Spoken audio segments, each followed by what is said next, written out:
that, that $50 which he got the first time is give him far more, feeling of achievement than probably the 500 million or more that he got from somewhere else. So that's the life of a startup, whether it's a customer or it's a team member or it's a co-founder.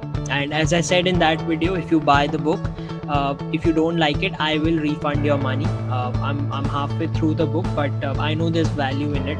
An idea can take you from nowhere to becoming the most valuable, and that's a very exciting story for anybody.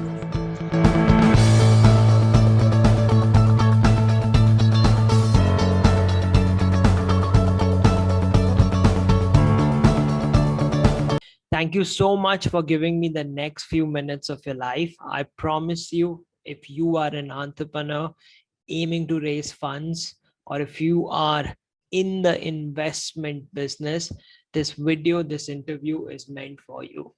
This man, he started his entrepreneurship journey at the age of about 49, 50, because he really wanted to do that. And he ended up creating one of the top angel networks in India in the last 8 years. And today, Lead Angels is a name in angel investment. And Sushanto Mitra has created a space and name for himself in the Indian funding market. As a mentor, as an advisor, as a consultant, and as a network, Lead Angels is a name that you will hear. So pay attention to the insights that this genuine, candid man, okay, is going to give to you. Thank you so much for joining us. So I want to start with, how did you get in to the startup game? Your journey of being an entrepreneur. Everybody has a story. So let's start with what's your story. So I have an interesting story. Actually, I start whenever I talk to entrepreneurs, I start with my story. So I'm glad you asked that.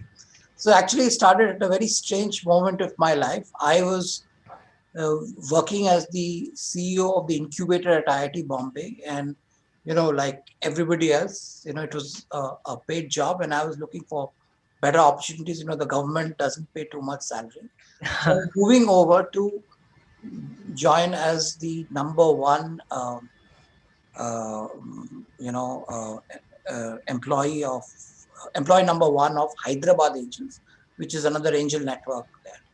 And this is my farewell party, and this is in Powai. IIT Bombay is in Powai.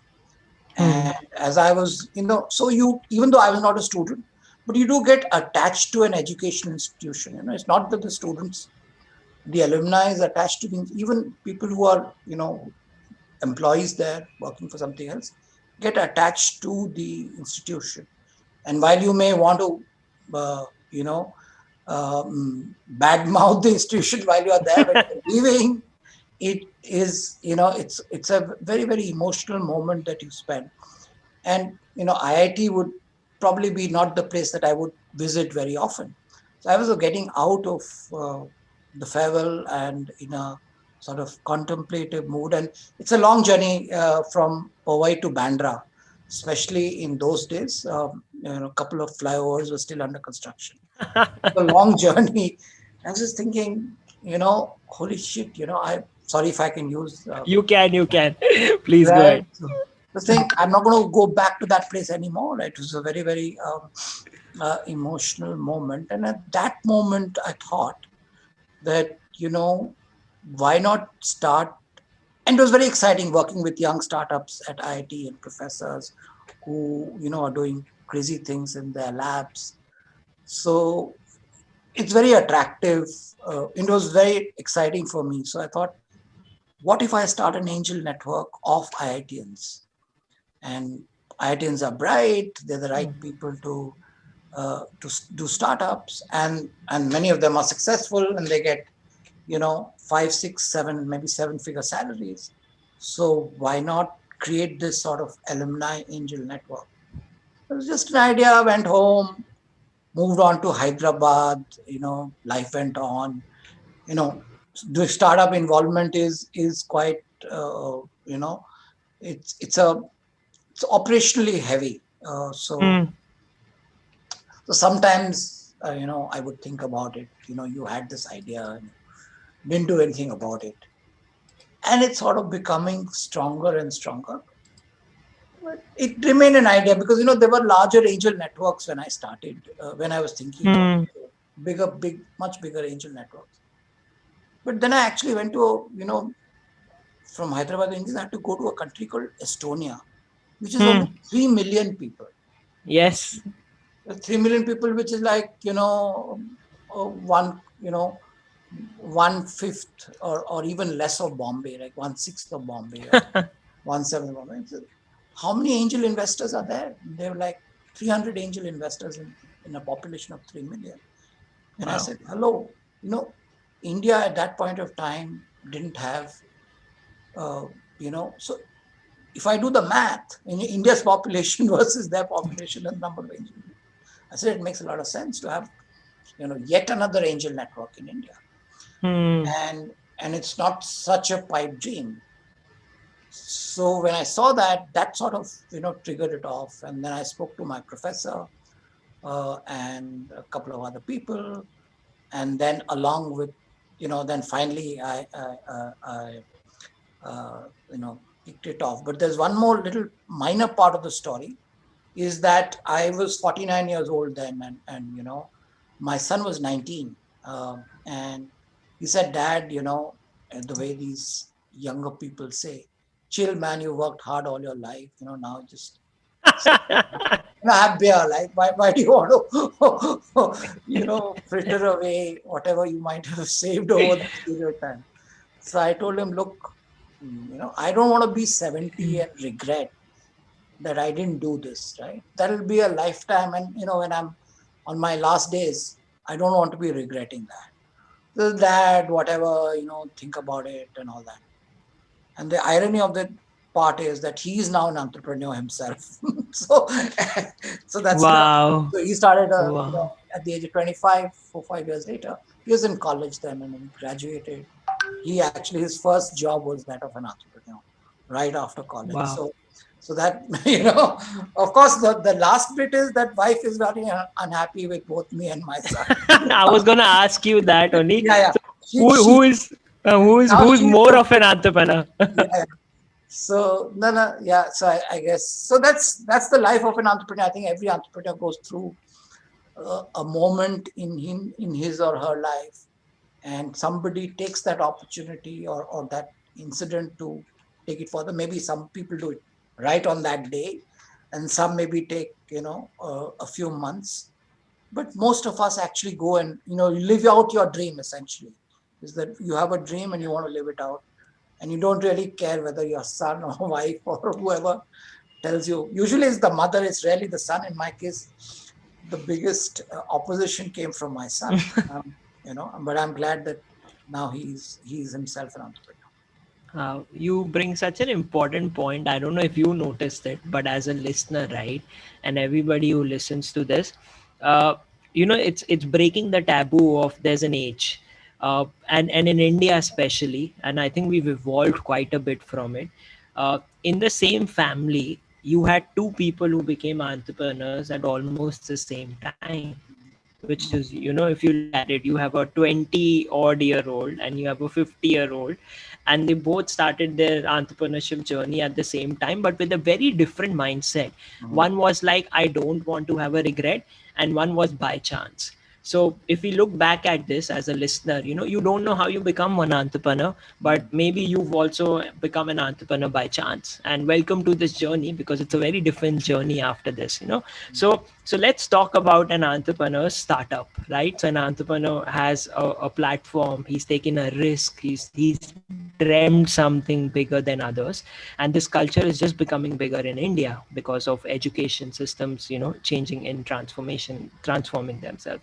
uh, why is that an entrepreneur should look for funding? Because if we start with an investor, not every startup should look for funding, but everybody's got this notion now कि बस मैं idea सोच लूंगा और मैं एक presentation बनाऊंगा और मैं लेके जाऊंगा और मेरे को इन्वेस्टमेंट मिल जाएगी, बिकॉज न्यूज में खाली यही एक न्यूज चैनल है जहाँ पे खाली अच्छी न्यूज बताते हैं.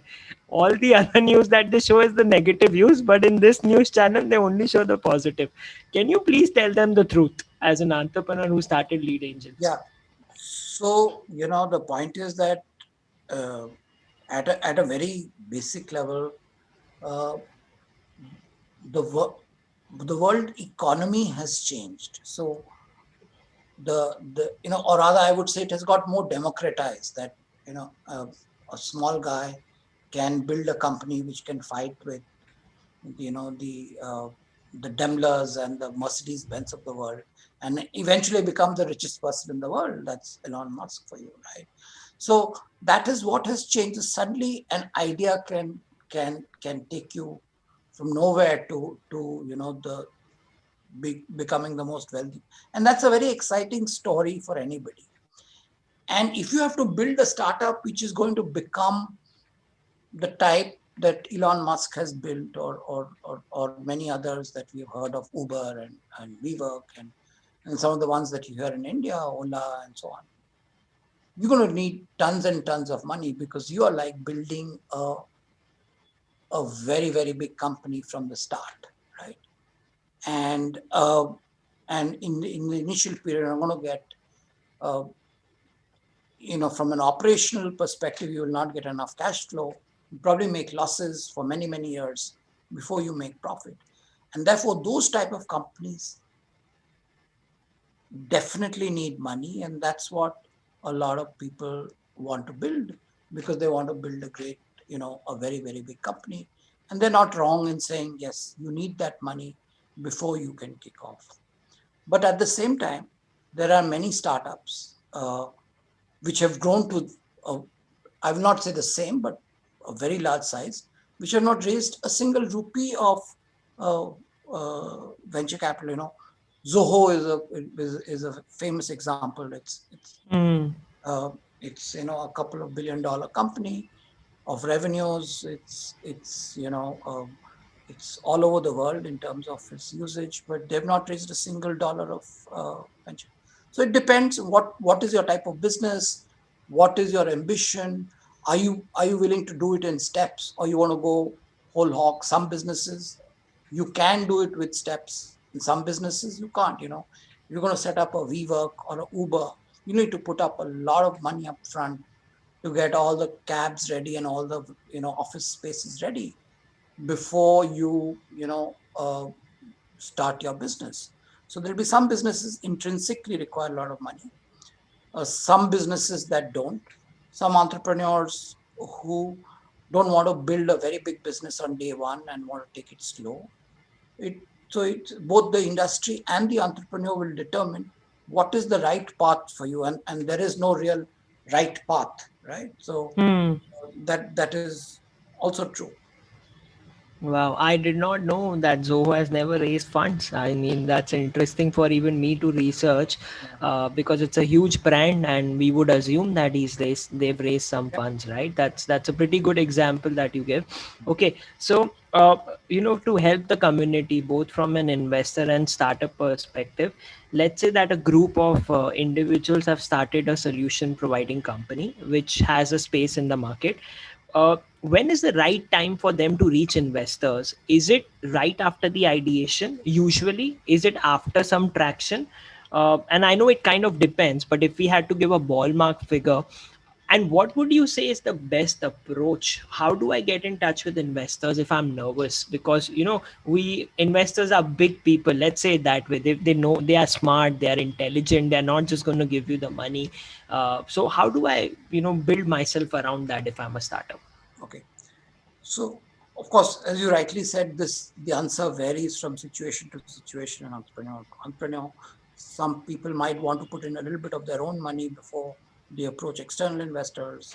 Some want to do it through their friends and family, and some want to approach external investors right at the point go. So again, that depends on you.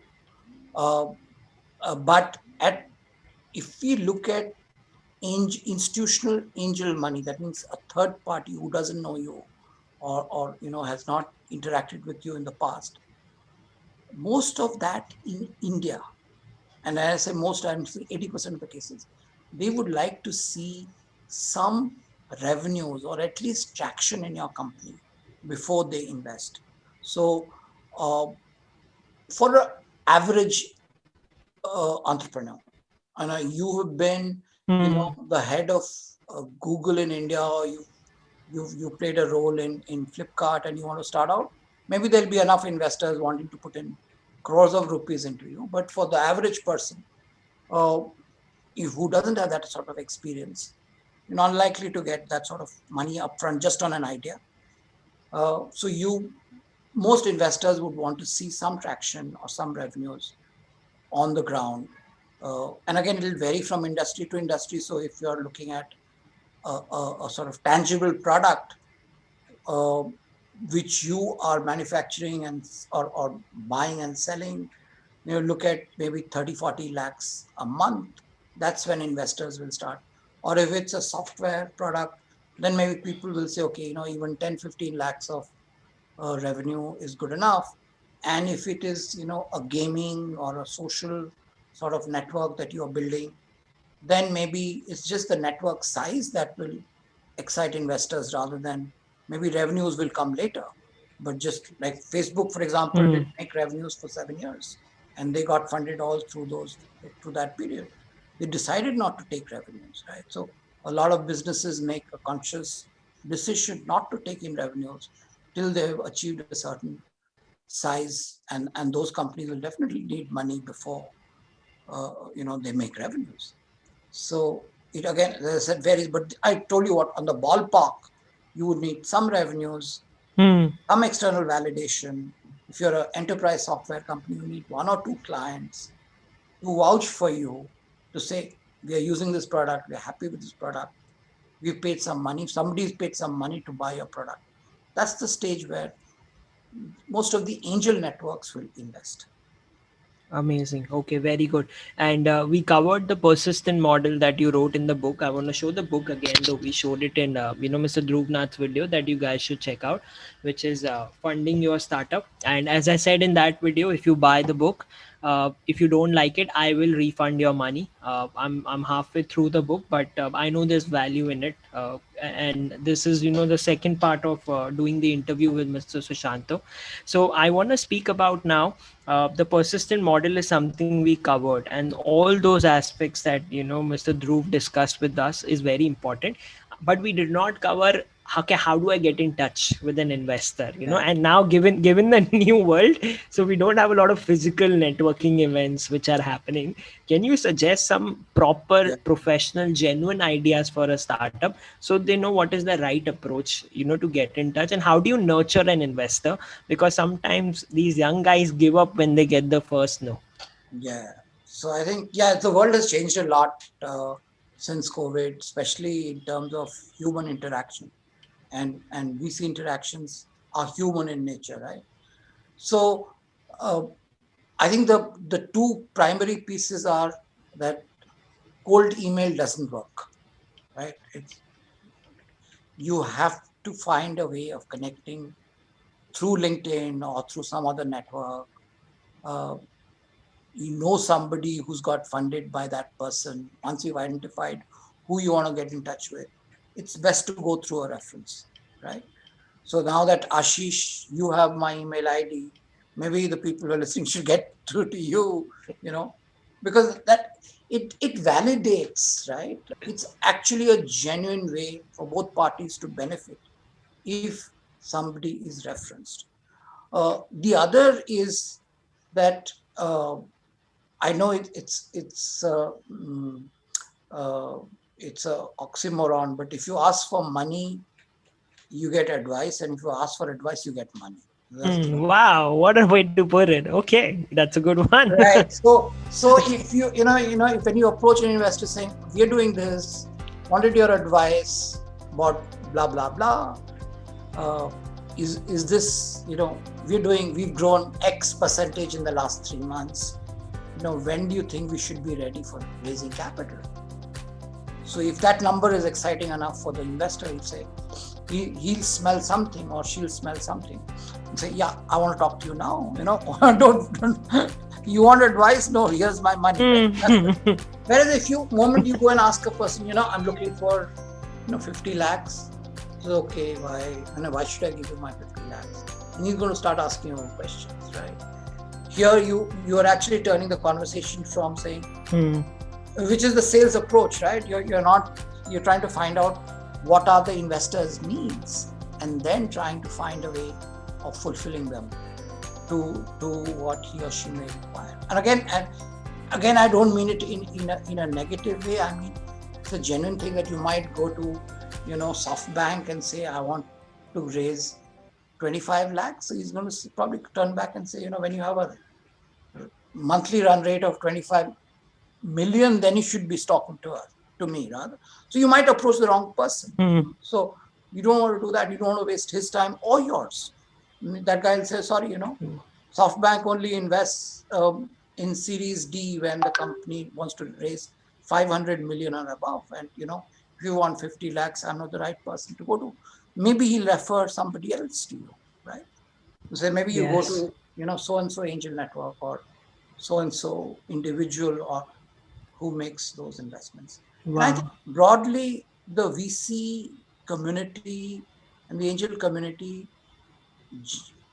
of course, we sit on opposite sides of the table, but we're all, VCs are also out there trying to make a business out of their profession, right? They're also for the money. They're not got some money from heaven, which they're just rolling around. They're also say, how can I maximize my return on what I've invested? And they are generally interested in knowing about startups and want to help. And many of them have been entrepreneurs themselves in their past, right? Yes. So they are pretty, they empathize with what an entrepreneur goes through.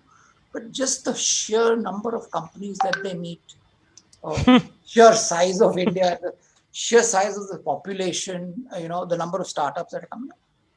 It's a demand and supply situation. There are obviously fewer in every country. There are fewer investors, and more so in India because it's a capital constrained country. You have fewer investors, many startups. That's why there is you do get disappointed when you don't receive a email back or somebody doesn't accept your LinkedIn request and so on and so forth. But that's the part of an entrepreneur's life. You have to learn how to accept failure every day to become successful, right? So yes, every day. So that is another part, which is just again, that's I think the key part of an entrepreneur's life is to say, I'm going to accept failure every day till I succeed, right? So that's really it. And so is it about funding. I believe Facebook went to 7 or 8 VCs and everybody said no. They could have given up and moved on. And that's the name of the book, right? Persistent. Yeah. Oh, yeah. You have to be persistent all the time. And you don't take one no to be the end of life. And maybe not one no, maybe 20 no's to be the end of life, right? Yes. And which is why I love the book, because I want to go back to that point. You're saying so many important things for an entrepreneur right now. I think the news channels are misguiding, and I'm saying this as a person who cares for the community, because they only show us the success stories, right? So what's happening with these individual communities of startups is that they are believing that it is easy, it is possible, and it can happen with me. It's a very, very wrong benchmark that we are setting out there, and the persistence is lacking. So you mentioned Facebook. Look at Amazon and look at Starbucks. That fellow had to go to 50 people to get a small check for Starbucks. He got 50 small checks in those days when you didn't have email, you didn't have LinkedIn, and he went door to door to create what it was. That is the life of, and that that $50 which he got the first time is give him far more feeling of achievement than probably the 500 million or more that he got from somewhere else. So that's the life of a startup, whether it's a customer or it's a team member or it's a co-founder. You always are going to hear an answer is no, and that is what the customer, or that will improve your product, that will improve your pitch, that will improve your your co-founding team. and that will what make you resilient enough to fight the big companies. After all, you know, uh, again, I take the example of Elon Musk because he's a success. It wasn't very easy for him either to be where he is now. It's a process, and the press, what you rightly said, is only talks about the successes, but behind every successful entrepreneur, there would have been series of failures before he got success. And like Facebook, and I'm sure every startup entrepreneur will have that story of failure and failure, and opposition, and demoralization, and feeling depressed. We all feel depressed all the time. That's the Yes. common feeling that all entrepreneurs have. And especially when you read about your competitors who are getting funded millions of dollars, shit, where am I? But that's exactly the point which will differentiate you from somebody else. And a lot of startups, I'll take back you to 20 years ago. There was what was called the dot-com boom, Hmm. uh, in the year 2000, and there were companies which were set up that time. What is called Trident now was called Oberoi, and Hmm. companies were set up in the coffee shop of Oberoi. They operated from Oberoi, and they closed down in Oberoi, right? So so so and failure is a very much part of uh, the startup. So your first startup doesn't work, doesn't matter. Here in India, we don't appreciate or accept failure, but in more developed economies, because we had a public sector economy, so there was no failure. Every company which went down got acquired by the government, and everybody got the job, and that's how our economy used to run. um, and nowadays, of course, you have them going bankrupt, and the government bailing them out. Hmm. But long and the short of it was, we didn't see a situation where companies closed down, people lost their jobs, businesses failed. But uh, that's very much part of a startup entrepreneur journey. Maybe this is your first startup, maybe is a failure. You have to be persistent, be able to drop it at the right time, and move on to the next idea. And Yes. many a time, the idea that you worked on, you will sort of morph it into something else, and do that, and that becomes success. Google is not doing what it started on with, right? And Yes. there are many other companies that you see didn't start with what they're doing. Uh, Yeah. they're not doing what they started with, rather. Yeah. And it could be in a different area, it could be an adjunct area, it could be in a completely different space. So even a startup failure, even if you don't get funded, even if your startup closes down, that's not end of life. Yes, and you look at some examples, right? You look at Zomato, Swiggy, Food Panda. Mm. Uh, I mean, Food Panda came before these guys, had a model, if you remember at that time. Today, Food And a Panda big is not money there. and huge money from their parent company, but it's not there anymore. So Yeah. just getting funded is not sufficient to be successful. That is definitely not. Look. Yes, which is why I wanted to ask you this question about the behind the scenes of money for an entrepreneur, because we've covered a lot of, perseverance, the approach, the mindset that an entrepreneur has. But also, if you look at Food Panda versus Zomato, Swiggy, and Zomato, Swiggy are also figuring it out right now, right? They're getting market capitalization, but they have to make a lot of profits. You look at Facebook today, and maybe Facebook will be something very different 5 years from now. It will be a network that it has, but it may have a different product. So can you give, to come towards the summarization of the interview, three behind the scenes things that an entrepreneur should do when they've received the funding, because that is something also that we did not cover in the interview, of how can I become a successful entrepreneur? I want to be responsible with the money. Outside perseverance, three things that startups can take away from you today. So I think the part of, once you receive the money, it's like buying a new car, getting a new car at home, right? You suddenly feel that freedom that you can, or a new bike, depending on how old you are. You sort of feel that you've achieved what you wanted to achieve in life, right? You've got the money, it's in your bank. It feels unreal, it feels, good God, I was like struggling, and now I have, 50 lakhs or 1 crore in your bank. For most people, that money goes out very, very quickly. Mm. A lot of companies I've come across and said that, first 6 months we did everything, look here, there, and everywhere. And suddenly we realized the money was gone. And then we sat down and said, oh shit, the money's gone. What do we do now? And that was actually, the time when they really evolved and uh, mm, you know, uh, mm, maybe pivoted or did something else or cut down costs. And actually, that was their survival. That was their success story. After they have spent all the money that they got. I'm not saying this is the case, but therefore, I think the, the corollary from there is that this money is very precious to you, because if you don't, if you it can you can get that feeling that of exuberance, and you can let your emotions take the better of you. So you have to be very calculating Mm. and very careful, and given the time that you amount of time that it takes to raise capital in India, you have to be very careful about saying how long is this money going to last, and what milestone will I need to achieve that I will be able to raise the next round based on Mm. this money, and how do I need to control my costs, and where should I spend money to be able to reach that milestone. Of course, we don't know what that milestone is, but broadly, okay, if I can grow my revenue 10x, there'll be a Mm. few VCs or angels who would say, we're not interested in you.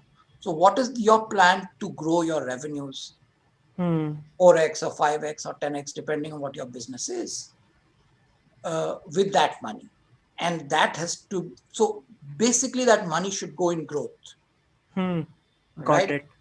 Mm. That money, so because growth is what moves the startup world, right? What is amazing about all these companies like Uber and Ola and Google is like that amazing hockey stick like growth. So how do you use your money to get that hockey stick like growth? I'm not saying forever, but that short burst of Period. high growth. Yeah. And you will make mistakes. And that's the other part is a lot of it, because startups have to keep on experimenting, try A, try B, try C. And one of them is because we don't know what is going to work, right? Mm. So you have to have that sort of reserves left to say, your experiments have to be controlled. They can't be uncontrolled experiments that you do, Mm. to be able to find the right, because nobody knows the right answer, right? The customer is the king. The, how customers will buy, whether it's going to be through Facebook, or it might just be through your partners, or through your uncle who runs an association. We don't know, right? Mm. Uh, Mm. so you have to keep enough space for those failures in your plan, to be able to do that. And yeah, if you are able to achieve that growth, uh, you know you will find it much easier to raise the next round of money. Money. Wow. So gotta be careful with the money of, it's not unlimited. Hmm. You got your round, but you don't want to burn it, because then your life's gonna be very difficult in the coming months. You'll have some questions that investors will ask, current, and if you are raising further rounds. Second is growth is where the money should be, and as he said, look at some guerrilla marketing strategies. You mentioned Uncle's Association. I mean, it's a guerrilla strategy. You don't need to invest a lot in that, but you can tap into that opportunity. So growth is where your aim should be. Third, any one more point that they Yeah, can is take that away? that the money required to achieve something, you think that you'll be able to achieve by spending X multiplied by 2X, Hmm. right? And the time required to do it, multiplied by 2X, because it's all, reality is very different from your plans, right? Hmm. Money spent, to achieve something, and the time spent. So money spent is always underestimated, and time, this thing is always, over. overestimated and underestimated, right? So Yes. both time, if you think you're going to be able to do it in 3 months, plan that you will need 6 months to do it. If you think that 50 lakhs are good enough, actually you will need a crore of rupees to achieve that, right? So that's the sort of rule of the thumb when you're doing a startup. And you ask a lot of people who have raised money, they'll probably tell you the same thing. Yeah, wow. I wanna ask you one last question. It's Yeah. more like interacting with some very successful investors like you and people who've made it. They're not investors yet. There's kind of a demotivation that a rich man faces after he's got he's made the money, he's arrived in life. Uh, can you talk about when you achieve everything in life, that moment comes? How do you refine yourself? How do you find yourself again? The So purpose. now that I am on the other side of 50 and close to 60, you look at life and saying that obviously this is the time when you read the Vedas and you said this is the time to go for Vanaprastha, right? You have to go off to the forest and start meditating. I think what you realize is that you are useful. You feel happy when you're able to help others, and as long as you're useful to other people, you will be happy. I think that's the primary. Without getting into deeper things about life and God and all that, we are mere normal mortals. We can't understand all that. Very simple thing I can understand is that if people find me useful and helpful, I will find my purpose in life, and I'll feel happy about it. If people don't talk to me, they don't come to me, they don't ask me anything, and I am living in my own little world somewhere, I won't get happiness. I may have all the creature comforts. And in a strange way, that is what an entrepreneur is doing, because he or she is solving people's problems. There's a problem of traveling, so he's found a solution. And as long as an entrepreneur is keeping on solving people's problems, which governments don't necessarily solve, he feels happy about it, and that satisfaction. And it's not necessarily that it's about helping the poor or helping the rich or something. By helping people, whether to get married or find a date or do anything, that satisfaction is a great satisfaction. Like, for example, for me, it's about helping so many startups to raise capital, to move to the next stage, finding their success. The entrepreneur is actually probably the best way of manifesting that thing, that if you're useful, you will feel happy and you're actually helping society in some way. Right? Yeah. If you're providing a service or a product which is solving somebody's problem. Right? It's a spiritual journey.